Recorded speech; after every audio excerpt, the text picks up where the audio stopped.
Então, Atos capítulo 3, do versículo 1 em diante, nos diz assim: Pedro e João subiam juntos ao templo à hora da oração, à nona, 3 horas da tarde. E era trazido um varão que desde o ventre de sua mãe era coxo, o qual todos os dias punha a porta do templo chamada Formosa para pedir esmola aos que entravam. Versículo 3. Ele, vendo a Pedro e a João que ia entrando no templo, pediu que lhe desse uma esmola. E Pedro, com João, fitando os olhos nele, disse: Olha para nós. E olhou para eles, esperando receber alguma coisa, questão financeira. E disse Pedro: Não tenho prata, nem ouro, mas o que tenho, isso te dou. Em nome de Jesus Cristo, o Nazareno, levanta-te e anda. O versículo seguinte. E tomando-o pela mão direita, o levantou, e logo os seus pés e tornozelos se firmaram. Até aqui. O texto que nós acabamos de ler vem logo depois da igreja primitiva ser reconhecida. Quando ela é reconhecida? Quando há uma manifestação do poder de Deus em Israel. Quando Jesus Cristo vai, ele diz: Eu vou enviar um consolador a vocês. Eu vou enviar o poder. Ele diz assim: Fique em Jerusalém até que do alto sejais revestido de poder. No capítulo 12 de Atos, nós vemos que veio o som de um vento vermente impetuoso que encheu toda a casa em que estavam assentados, e foi posta sobre eles, desceram sobre eles línguas repartidas como que de fogo. E a Bíblia diz que começaram a falar noutras línguas, conforme o Espírito Santo lhes concedia que falasse. Partindo deste princípio, a manifestação dos dons do Espírito Santo não é para nós nos sentirmos mais poderosos que as pessoas ou os demais, mas sim para que o Evangelho de Jesus Cristo possa ser pregado com mais eficácia, com mais autoridade e com mais manifestação do poder de Deus. Então a manifestação do poder de Deus vem através do poder do Espírito Santo que habita em você. Todos nós que aceitamos a Jesus como Salvador, precisamos entender que precisamos buscar este poder. A Bíblia diz, se não me foge da memória, no capítulo 20, versículo 22 de João, que Jesus soprou sobre eles o Espírito Santo. Ao soprar sobre eles o Espírito Santo, foi o Espírito de regeneração. Naquele momento, eles experimentaram com o sopro de Jesus, com o pedido de Jesus para vir sobre eles o Espírito Santo, para os transformar interiormente. Ninguém consegue sentir o poder de Deus em sua eficácia se não forem transformados interiormente. Tem muita gente que quer ser usada por Deus, mas o seu caráter está tão deformado que por um momento, no abrir e fechar de olhos, Deus manifesta. Mas não é uma sequência, não é uma constância. Para que haja esta constância, você tem que permitir Deus tratar você por dentro e depois por fora. Por dentro é o caráter, por fora é a manifestação de poder. Quando você está por dentro livre, tudo que você faz para Deus, faz com alegria, faz com prazer, faz com gosto, independente se tem condições financeiras ou não. E a Bíblia diz, logo no versículo 47, do capítulo 2, diz o seguinte: e louvando a Deus e caindo na graça de todo o povo, isto eram os homens de Deus, e todos os dias acrescentava o Senhor. O que isso quer dizer? Por causa da manifestação do poder de Deus, que no versículo anterior diz que eles perseveravam em harmonia. Olha que coisa interessante. Você tem que ter harmonia, você tem que estar bem na igreja, você tem que participar dos cultos, você tem que ter prazer de servir a Deus, para que haja unanimidade unidade, para que haja companheirismo, para que haja unidade. Por isso que eles dividiam tudo entre si. Eles não gostavam de ver seus irmãos passarem necessidade, e assim praticavam o quê? A comunhão, ou seja, o partir do pão, nas orações. Era uma alegria constante. Um crente gosta de comer, não é verdade? Se fizer um lanchinho aqui, disser que é de graça, irmão, está todo mundo na fila, né? E quando é pago, também vai para pagar para ajudar a obra de Deus, não é verdade? Mas aqui está dizendo o quê? Que nós cristãos temos que entender que o Espírito Santo, ele traz alegria, ele traz gozo, ele traz paz, ele traz longanimidade, ele traz benignidade, ele traz bondade, ele traz fidelidade. Por quê? Isso vai nos tratando de dentro para fora. Agora vamos lá. Logo depois de tudo isso, o povo está animado, alegre. Pedro e João falam assim: vamos orar hoje? Nós vamos à casa de Deus buscar a face do Senhor? Nós vamos gastar tempo lá ouvindo a palavra de Deus? Vamos lá. E a Bíblia diz que eles iam conversando no caminho. Imagino eu que eles falaram assim: rapaz, que manifestação do poder de Deus aquele dia, que unção houve naquele lugar. Eles gostavam de conversar das coisas de Deus. Primeira coisa importante para que você entenda que eles manifestavam-se o poder de Deus é que eles gastavam tempo conversando das coisas de Deus.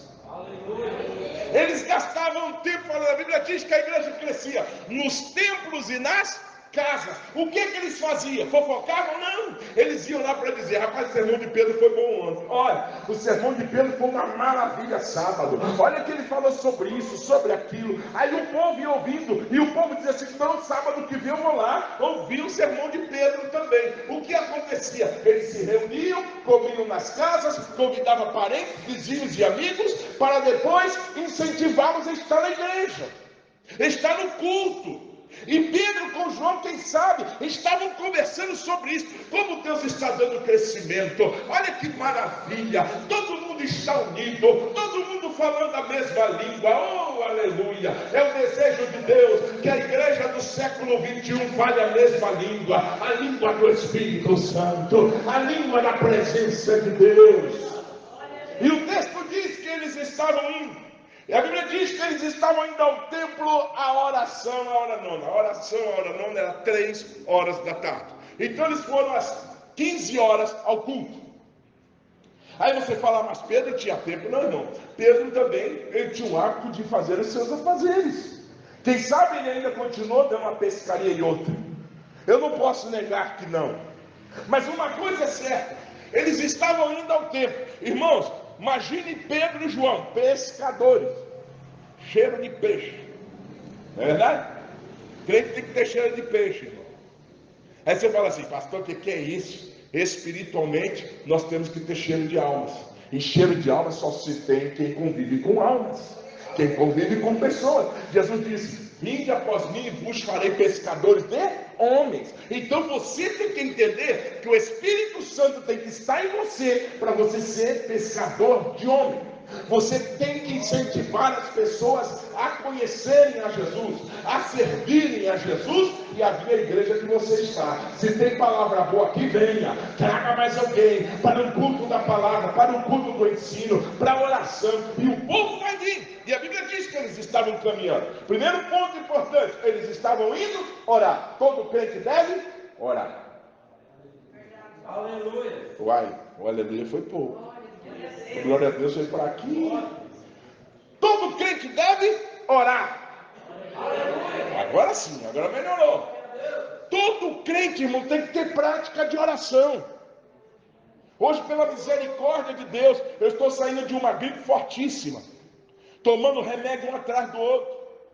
Desde segunda, uma luta terrível. Mas Deus me levantou antes das 6 da manhã. Eu fui para a sala orar. Aí alguém fala assim: ah, pastor, o senhor tem tempo? Não, irmãos, eu também trabalhei muito hoje. Mas o que eu fiz? Eu tive tempo para falar com Deus. Pastor, eu não tenho tempo. Isso é mentira do capeta, irmão.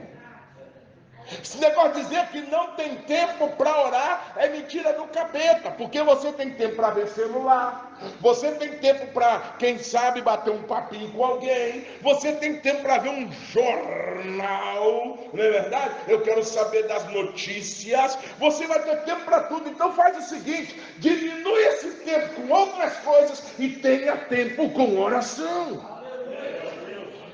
Eu não tenho nada, mas se eu tenho Jesus, eu tenho tudo. E só se tem Jesus quem tem intimidade, quem conversa com Jesus. Orar é conversar com Deus. Eu te pergunto, como vai a tua conversa com Deus?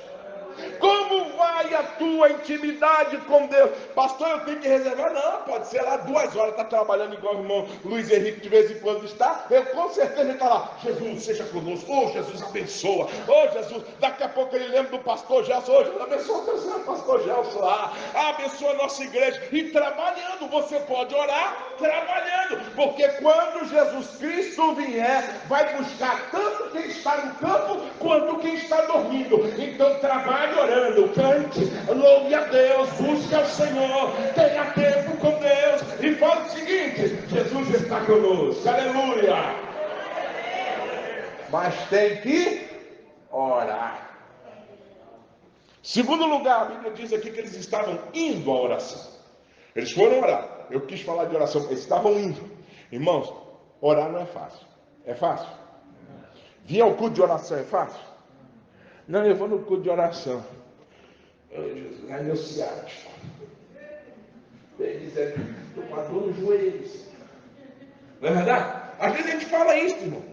Esse rapaz que eu fui pregar na igreja dele, ele estava falando. Eu lembro que você passava com um terno quadriculadinho.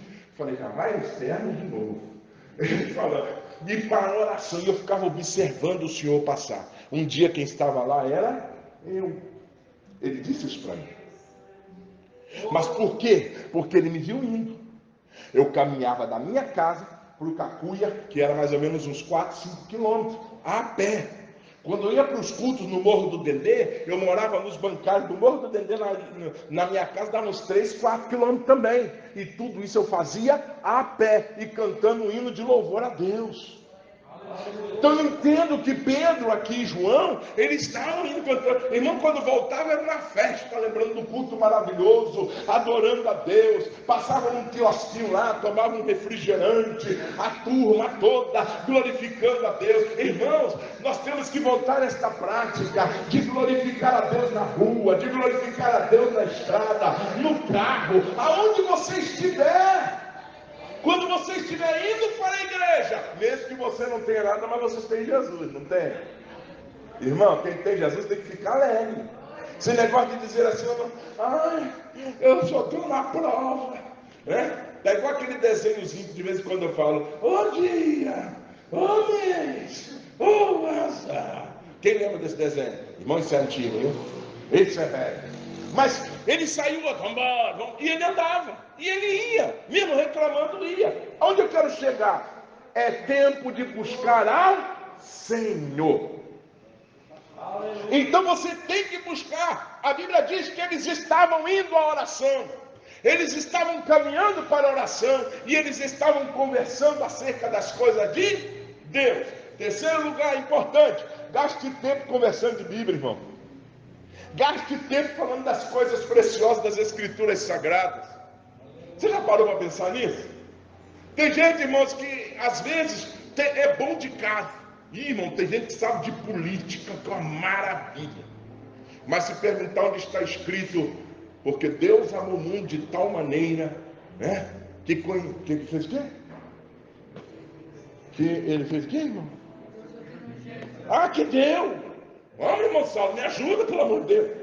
Que deu seu Filho unigênito, para que todo aquele que nele crê não pereça, mas tenha vida eterna. Onde está escrito isso, irmão? Não responde, pelo amor de Deus. Porque de repente você pode falar João 2:2. João? Os crentes aqui estão afiados, não é verdade? Tem gente que às vezes, irmão, diz assim, eu conheço Bíblia, eu sirvo a Deus, maravilha, glória a Jesus. Vamos ler o livro de Abacuque, irmão, termina o culto e não acho. Amós, Pastor, pelo amor de Deus, não fala nesses livros não, que está onde na Bíblia? Onde está escrito? Tem gente que não sabe, irmão, mas a culpa não é dele, não. Alguém diz, não, irmãos, todos nós temos que conhecer a Bíblia. Sim ou não? Nós temos que orar, nós temos que ir à casa de Deus, mas temos que conhecer a palavra para conversar de Bíblia. Eu tenho um amigo em Brasília chamado Silas Soares de Souza. Você senta com ele, pastor. Ele não tem outro assunto a não ser Bíblia. Ele fala de tudo que você quiser. Você faz uma pergunta para ele, tem um versículo. Você fala um assunto, ele tem um versículo. Ele fala. Por quê? Porque ele conhece a Bíblia. Ele lê a Bíblia. Tem crente, irmão, que tem 20 anos e não leu a Bíblia toda. Ai, Jesus. Como é que você vai conseguir vencer as agruras da vida? Se a Bíblia diz que o Espírito Santo faz-nos recordar tudo que lemos. Se você não ler, o Espírito Santo não tem como te ajudar. Ah não, eu vou abrir aqui, igual um pastor. Aonde cair, é Deus falando conosco. Aí quando ele abriu, e Judas foi e se enforcou. Está amarrado, em nome de Jesus. Quando ele abriu, de novo, o que tem que fazer, faz-o depressa. Isso aconteceu, foi caso verídico. Essa história de abrir aonde cair é Deus falando com você, irmão, tem hora que o negócio fica apertado. Quando você lê a Bíblia, o Espírito Santo fala com você naquilo que você precisou. Essa manhã eu mandei para vocês, não foi? Eu mandei capítulo 6, versículo 33 de São Mateus, não foi? Foi bom ou não foi? Falando sobre ansiedade. Deus tem cuidado de nós, irmãos. Deus tem me sustentado. Mas para que isso aconteça, eu tenho que fazer o quê? Ler. Ler a palavra. Muito bem. Quarto lugar. Quando eles chegam diante do homem, o homem faz um pedido. Primeira coisa que ele pede. Dá um dinheiro aí. Porque hoje a necessidade do povo é o quê? Financeira, sim ou não? Então Pedro e João eram ricos. Amém? Não. A Bíblia diz que eles não tinham nada. Nem um vintém no bolso. E o paralítico levanta a mão e diz, me dá uma moeda aí. Primeiro ponto importante que nós temos que analisar. Estamos diante de dois homens que são pescadores, mas não têm dinheiro. Estamos diante de um homem paralítico que precisa de dinheiro. E ele olha para esse paralítico e pensa, eu não tenho nada. O paralítico olha para eles, quem sabe dá uma olhada de cima e vai, esses caras é durão, não tem no bolso. Só tem aparência os meninos, né? De pobre. Aí você fala, mas por que isto? O que isso tem a ver? A Bíblia diz que ele era um homem que estava desde o ventre da sua mãe com necessidades por não poder trabalhar segundo suas condições físicas. Já Pedro e João não tinha dinheiro para dar a eles, mas ele tinha uma coisa mais preciosa que ele havia recebido no dia de Pentecostes. Às vezes a solução não está no dinheiro, mas no poder de Deus que está na tua vida. Pode mudar a história das pessoas. A diferença aqui, irmãos, não é o poder financeiro, mas o poder de Cristo. A Bíblia diz que nós somos filhos do dono do ouro e da prata, sim ou não? Agora, muitas vezes, o que você precisa não é dinheiro, mas da graça e da presença de Deus sobre a tua vida. Porque quando você tem graça, quando você tem presença de Deus, você pode ajudar outros a mudarem. A irmã trabalha no banco, com certeza lida com um monte de pessoas, sim ou não? Tem gente que chega numa alegria, né? Mas tem outros que chegam falando assim, eu estou perdido mesmo, me ajuda aí. Vê se baixa o juro, vê se resolve isso. Aí ela não é Jesus Cristo, mas ela tem Cristo. Ela diz assim, Senhor, me dá sabedoria, sim ou não? Me dá sabedoria. A irmã atende, não sei, psicologicamente atende também. Sim, ela tem. Chega um cliente no consultório dela, ela olha para ele e começa a analisá-lo. Como eu posso ajudá-lo? Aí ela pode dizer assim, eu tenho que ajudar com as técnicas, mas ela tem Jesus, amém? Jesus vai dizer a ela como ela tem que ajudar, amém? E o que vai acontecer? Esta pessoa vai dizer, é a melhor pessoa que me atendeu. O que as pessoas estão precisando, irmãos, é de esperança de um futuro melhor. Às vezes não é o dinheiro que vai dar o futuro melhor, mas a presença de Deus na tua vida pode levantar a pessoa e ela vai andar e vai conseguir chegar onde tem que chegar, amém? Muito bem, vamos lá. Gente, me perdoa, mas vou tirar. Já estou suando aqui mais que cuscuz. Obrigado, pastor. Então vamos lá. Quando ele olha para o paralítico, ele diz o seguinte: olha para nós. Atrevido ainda, né? Olha para nós. Ele toma uma atitude, irmãos. Ele diz assim: eu sei o que eu tenho. Ele não está ali preocupado. Ele quer dinheiro. Mas ele tinha uma coisa melhor que dinheiro. Quantos concordam com isso? Então vamos lá. Ele falou: olha para nós. Olha para mim. Irmão, Pedro não falou assim: olha para mim aqui, por favor. Irmão, Pedro era rude, irmão. Ele bateu no peito. Olha para nós. João, calmão, né? Como era, bem calmo. Ai, meu Deus, eu estou pensando no João agora falando. Lá vem Pedro. O que Pedro vai aprontar? Pedro falou assim: eu não tenho prata e não tenho ouro. João até falou a verdade, porque aqui não tem nenhum vintém. O cara deve ter olhado assim: rapaz, esse cara não tem nada e está falando o que comigo para olhar para ele? Mas o que eu tenho eu vou te dar. Olha que diferença. Ele disse assim: olha para mim, eu vou te falar uma coisa, eu não tenho dinheiro. Não tem hora que alguém te pede um centavinho lá na rua e você fala assim: não tem. Mais ou menos foi Pedro: olha para mim, eu não tenho dinheiro, mas eu tenho uma coisa melhor que dinheiro. Em nome de Jesus. Ele não fala assim: olha, eu sou Pedro, que tem a chave do céu, né? Que eu vou abrir a porta para você agora. Prepara o copo, pode segurar aí que vai cair dinheiro. Não, Pedro não falou isso. Ele disse: eu não tenho nada, eu não tenho condições financeiras, eu não tenho prata, eu não tenho ouro, tem um barco lá que está precisando de reforma, estou conjecturando. O que eu quero te dizer é o seguinte: ele olhou e disse: você vai receber o que eu tenho. Diga comigo: as pessoas vão receber o que eu tenho. Vão receber o que eu tenho. Você, o que você tem? Não responda. O que você tem? Tem gente que fala assim: pastor, tem amargura. Uma vez bateram na porta da minha mãe. Estava eu e meus irmãos quase tudo morrendo de fome. Lá no Rio de Janeiro, numa comunidade. E a mãe falou assim: Deus, todo mundo aqui vai morrer, mas quero que mate um por um. Éramos 9 irmãos. Somos ainda. Mate um por um, depois eu morro. Meu pai ainda caminhava. De repente, bate alguém na porta da minha mãe. E a mãe fraca. Minha mãe tinha costume de orar. Aquele tempo as pessoas ficavam buscando os profetas de Deus. E quando entrou na casa da minha mãe, quando bateu na porta da minha mãe falou assim: ô Jesus, mais um. Mas vamos orar, né? Minha mãe nunca negou uma oração.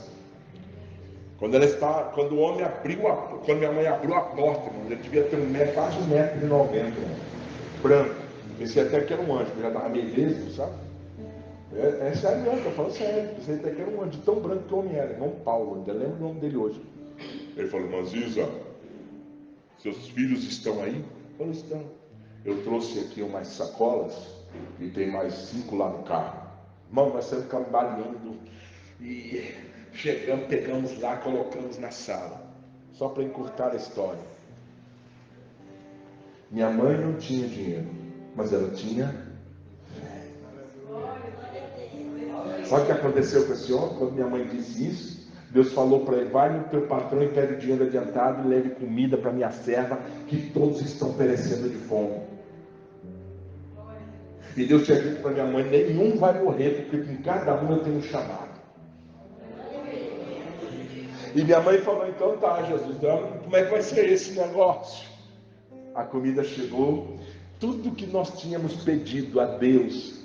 A minha mãe, primeiro a minha mãe, ela falou: vai orando que Jesus vai mandar. Tudo que nós tínhamos pedido tinha naquelas sacolas. Ele recebeu o dinheiro, foi no mercado e falou: Jesus, o que eu vou comprar? O Senhor falava no ouvido dele: leva isso, põe aquilo, põe isso, põe aquilo. O que acontece, irmão? Minha mãe podia dizer: eu não vou orar por ninguém. E tinha gente que ia à minha casa pedir ajuda à minha mãe. Quando eu ficava: mãe, nós somos 9, essa mulher ganha 5 salários. Uma mulher pedindo lá ajuda à minha mãe, ganhava 5 salários. Com 10 dias acabou o dinheiro dela. E ela falou assim: irmã, não tem nada para comer em casa. Minha mãe falou assim: ah, então tá bom, minha irmã, vou te ajudar. Ia lá no celeiro e falava assim: vou pegar. Eu falava: mãe, não pega não, mãe. Não dá não, somos 9 bocas aqui, pelo amor de Deus. Ela falou assim: da onde veio esse, vem mais. Sabe o que acontecia, irmãos? Quando nós menos esperávamos, chegava mais. Olha, irmãos, eu estou contando isso aqui para dizer: não é dinheiro que muda a história da nossa vida, é Deus em nós que muda a história da nossa vida. Este homem aqui, ele não tinha prata nem ouro, mas ele disse: em nome de Jesus Cristo Nazareno, levanta-te e anda. Uma coisa, irmãos, é pregar o que os outros viveram, outra coisa é você contar o que você viveu. Deus quer que você tenha experiências. Este homem aqui, cheio do Espírito Santo, falou: levanta-te. Ele levantou, mas só que ele não levantou sozinho. Tem pessoas que você tem que ajudar a levantar. Tem pessoas que você tem que... A Bíblia diz lá no versículo 7, né? Isso, versículo 7. Põe aí, irmão. Olha o que ele diz aqui, ó. E tomando-o pela mão direita, não foi esquerda, viu, irmão? Direita. Não tem nada a ver com política, pelo amor de Deus. É porque o lado direito, irmãos, é um lado forte, é um lado que todo mundo gosta de estar seguro, né? É o que eu entendo. Direito, coisas certas, coisas sérias, vida séria, compromisso com Deus, vida na presença de Deus. Quando você toma alguém e diz assim: eu vou te ajudar a levantar, não importa o que ele esteja passando, ore por ele, interceda por ele, até que ele fique em pé, até que ele possa continuar, dar conta de andar. O texto diz que os tornozelos se firmaram porque alguém deu a mão. Sabe o que significa isso? Adquire forças quando você ajuda. Olha para a pessoa que está do seu lado e diga: e aí, você está me ajudando? Estou precisando de força, viu? Aí ele vai falar a mesma coisa para você. Então a Bíblia diz: e um ao outro ajudou, e ao seu companheiro disse: esforça-te. 41, versículo 6 de Isaías. Quando ele levanta, a Bíblia diz, irmãos, que ele fica tão alegre, que ele saiu saltitando, pulando dentro do templo, glorificando a Deus. Irmãos, a coisa mais linda é quando um pecador se arrepende. É quando um pecador reconhece que foi ajudado, saiu daquela vida, né, irmão Wesley? O irmão Wesley contou o testemunho dele. Um dia, se quiser, pergunte a ele. Ele é bom de papo, irmão. Ele leva 2 horas a contar o testemunho dele para você, viu? Aí, irmão, ele contando testemunho para mim, eu falo: cara, Deus é tremendo. Às vezes eu fico assim parado, fico: puxa vida, eu não vivi essa vida, eu não passei por isso. E eu disse para ele: ajude alguém na sua área. De onde Deus te tirou? O que Deus fez por você? Você tem muitos amigos que precisam ver você. Eu lembro que quando eu era garoto, que eu aceitei Jesus, eu tinha 15 anos de idade, fui batizado no Espírito Santo. Dia 8 de julho de 1982, dia 5 de julho eu tinha feito 15 anos. E de repente, irmãos, eu tinha que passar em frente a um campo de futebol, aonde eu jogava bola. Eu estava de terno, todo alinhadinho. Irmãos, eu olhava para o caminho e o campo de futebol, eu tinha que passar, a rua era aqui, o campo de futebol era aqui em cima. Irmãos, eu passo ou não passo? Passo ou não passo? Meus amigos estão tudo lá. E aí o diabo falava, não vai não, você vai ser envergonhado. O Senhor falava assim, não vai, eu sou contigo. Sabe uma coisa? Criei coragem e fui. Quando eu comecei a andar, tinha um tal de Jairo que era muito gaiato, falou assim, corre gente, vem ver o Gelson. Mano, aquele campo de futebol lotou assim na esquina, todo mundo me olhando. Eu numa vergonha, suando frio. Daqui a pouco começou a cantar Silvio Santos, vem aí, tará, tará, tará. Aí você fala, meu Deus do céu. E eu passei a primeira vez, criei coragem. Segunda vez, sabe o que aconteceu, irmãos? Pouco tempo depois, os meus amigos estavam dizendo, ora lá por mim, que agora eu vejo que você é realmente crente. Tudo que fizemos com você, você não abandonou Jesus. Quero ser crente como você. Aleluia! Sabe o que acontece, irmão? Você não tem nada, mas se você tem Jesus, tem tudo. Se você tem Jesus, você tem coragem. Se você tem Jesus, você tem autoridade. Até nos seus negócios, precisa de Jesus. Quando a coisa fica feia, meu irmão, diga assim, em nome de Jesus. Aqui não, meu negócio é do Senhor Jesus. Minha vida é do Senhor Jesus. Eu só sou mordomo. E Deus vai abençoar os seus negócios. Vai abençoar a sua vida. Vai te fazer próspero. Porque, irmãos, às vezes, a paralisia está dentro do seu próprio negócio. Mas você pode dizer, levante e anda agora. Meu negócio vai crescer. Dentro da sua casa, levante e anda agora. Minha casa vai ser de bênção. Tudo que eu fizer é para a glória de Deus. Irmão, saltitando, pulando. E sempre tem aquele dizendo assim, não, hoje não podia fazer isso não. Sempre vai ter alguém dizendo, você não pode fazer isso. Você não é qualificado para isso. Você não tem capacidade. Sabe o que acontece? Você é um improvável. Chegou o tempo dos improváveis. Chegou o tempo que Deus vai usar você. Que Deus vai fazer você ser o que ninguém via em você. Sabe a coisa mais linda? Quando eu chego na minha terra lá, que eles vêm e dizem assim, rapaz, esse é o cara que deu certo na igreja. Tinha um rapaz bandido lá no Rio de Janeiro, pesado, morreu, fiquei muito triste. Morreu meio atrasado. Tinha 8 dias quando eu cheguei lá, tinha morrido. Mas ele um dia, eu fui visitado, ele disse assim, ei, esse cara aqui é pastor lá das Europa. Eles falavam assim. E esse cara aqui era o melhor jogador da região, mas ele preferiu servir a Deus. E ele é um cara sério. Quem deu testemunho não foi um crente, foi uma pessoa que estava na vida do crime. Irmãos, o maior testemunho não é do crente, o maior testemunho é do ímpio. O testemunho do ímpio faz a diferença. Você fala assim, caramba, ele viu isso em mim. Ele está me vendo como uma pessoa diferente, então eu posso fazer alguma coisa por ele. Se alguém der um bom testemunho de você, é a hora de você dar bom testemunho de Jesus. É a hora de você falar que Jesus salva, cura, liberta e leva para o céu. É nosso dever cristão. Ah, pastor, a igreja não está crescendo, irmão. Ovelha gera ovelha. Se cada um de nós conseguirmos ganhar uma alma por ano, em 5 anos, nós vamos ter que ter 2 cultos aqui ou 3. Mas depende de nós. Olha para você. O que você é capaz de fazer? Primeira coisa, vai para a oração. Caminha para a igreja. Vai para a palavra.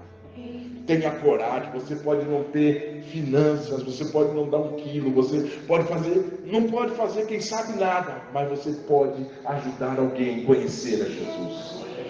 Você pode ajudar alguém a caminhar com Jesus. E ele vai dizer assim, foi melhor que dinheiro, foi melhor que presente. Imagina esse homem esperando uma moeda e recebe cura.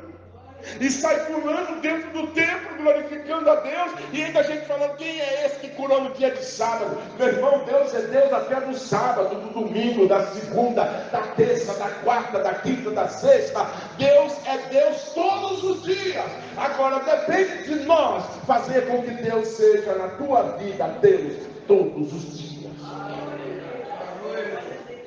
Quem tem problemas aqui, levante a mão. Quem tem lutas aqui, levante a mão. Ué, o que você está fazendo na igreja? Tem luta, tem problema, está com dificuldade. Mas quer dizer assim, eu vou lá na igreja. Deus vai falar comigo hoje. Deus vai trazer uma palavra. Irmão, quando eu entro num culto, um louvor, fala comigo. Fica conosco, nosso amado e bom Jesus. Olha que coisa linda. Fica conosco pelo teu imenso amor. Como os discípulos te pediram no caminho de Emaús. Fica conosco, nosso amado e bom Jesus. Jesus ia viajando com 2 homens. E eles estavam contando da morte de Jesus. Jesus já ressuscitado no meio deles. Aí Jesus falou, eu vou seguir viagem. Não, não segue viagem não. Vamos comer um pão juntos. Já convidou Jesus para comer um pão junto com você? Já convidou Jesus para entrar no teu quarto, na tua casa? Já pediu Jesus para caminhar com você? Ele vai fazer milagres através de você. Quando ele parte o pão, desaparece. Os 2 disseram, rapaz, mas o nosso coração ardia quando falava com aquele homem. Deus quer que as pessoas que falem com você sintam arder o coração. Se isso não acontecer, irmão, você está precisando de um encontro com Deus. Se as pessoas se acercarem de você e não sentir nada, irmão, pede a Deus, manifeste seu dom, manifeste seu poder na minha vida, porque tem que se arrepiar. Nós fomos orar, eu fui orar numa casa lá em Macaé. Quando eu comecei a falar, a pessoa falou, estou todo arrepiado, todo arrepiado. Eu falo, Jesus, eu quero sentir mesmo que tu está presente aqui. Irmão, tem que arrepiar até os fios do cabelo que não tem. Não vou dizer que vai nascer cabelo, né, irmão? Senão fica ruim, né? Mas, vamos arrepiar. Eu quero que a presença de Deus, irmão, quando Deus está presente, você não fica calado, você dá glória a Deus, você dá aleluia. Irmãos, é lindo bater palma, mas, irmão, eu sinto falta daquele glória a Deus, daquele aleluia. Bendito seja o Senhor. Deus está neste lugar. Aleluia! Fique de pé em nome de Jesus. Quero orar com você agora. Nesta oração que eu vou fazer, quero pedir que Deus manifeste o poder dele na sua vida. O avivamento começa nas lágrimas, quebrantamento.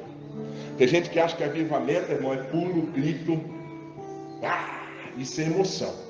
E que todo mundo sabe que o poder de Deus às vezes traz um pouco de emoção mesmo. Mas o maior segredo é quando você consegue chorar.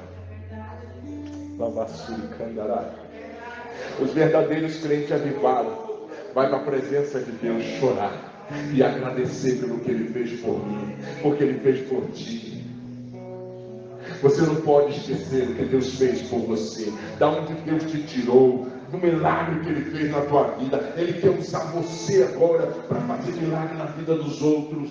Se você está vivo, é porque Deus tem um propósito. E qual é o propósito dele? É almas, é vidas transformadas, é pessoas transformadas através de você. Pedro e João disseram, olha para nós, eu não tenho prata, eu não tenho ouro, mas o que Deus te deu em nome de Jesus Cristo. Não é no nome dele, é no nome de Jesus.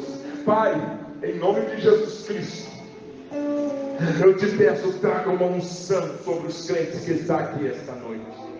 Senhor, que as pessoas venham se arrepiar com a tua presença na vida deles, aonde eles passarem, aonde eles estiverem. Senhor, que eles sintam a tua presença e possam até falar, estou sentindo uma coisa diferente aqui, Senhor, e esta coisa diferente será a tua presença na vida dos teus servos. E cada um que vai ouvir esta mensagem, Senhor, entra na mente, no coração deles, na mente deles, e faça com que eles recebam o melhor de ti, em o nome santo de Jesus. Amém. Olha para a pessoa que está do seu lado e fala assim, olha, a partir de hoje, você tem que pedir, manifeste o seu poder na minha vida, manifeste o seu poder na minha vida. Deus manifesta o seu poder na minha vida. Diga isso para a pessoa: Deus vai manifestar o poder dele na tua vida, em nome de Jesus.